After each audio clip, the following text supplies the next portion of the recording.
फलस्तीनी मुजाहिद थिया ताके खबर आहे त बैतुल मक़दस ते नासिकन सेहूनी इसराईली ऐं यहूदी उन्हनि कब्ज़ो कयो कब्ज़े उन्हनि काफ़िरनि जे यहूदियुनि जे कब्ज़े में आहे पर अॼु फलस्तीनी मुजाहिद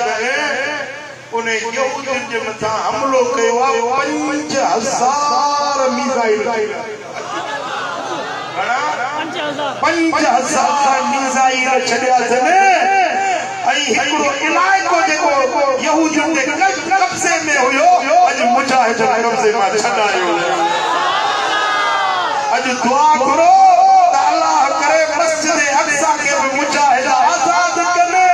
उहो ॾींहुं अचे जो असां बि हली बैतुल मक़दस में निमाज़ अदा कयूं जिते हिकिड़ी निमाज़ पढ़ो त 25,000 निमाज़ जो अजर ऐं सवाब अॼु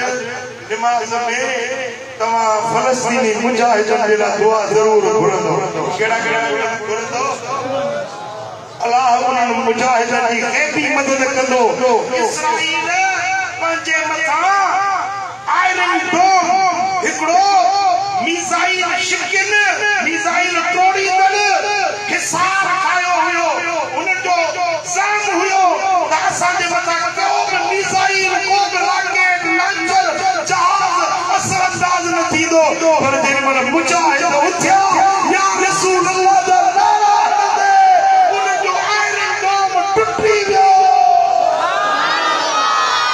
अल्लाह उन्हनि जी मदद कई आहे अञा दुआ घुरो त अल्लाह उन्हनि मुजाहिद खे सो बजे जवाबी रब फरमाता है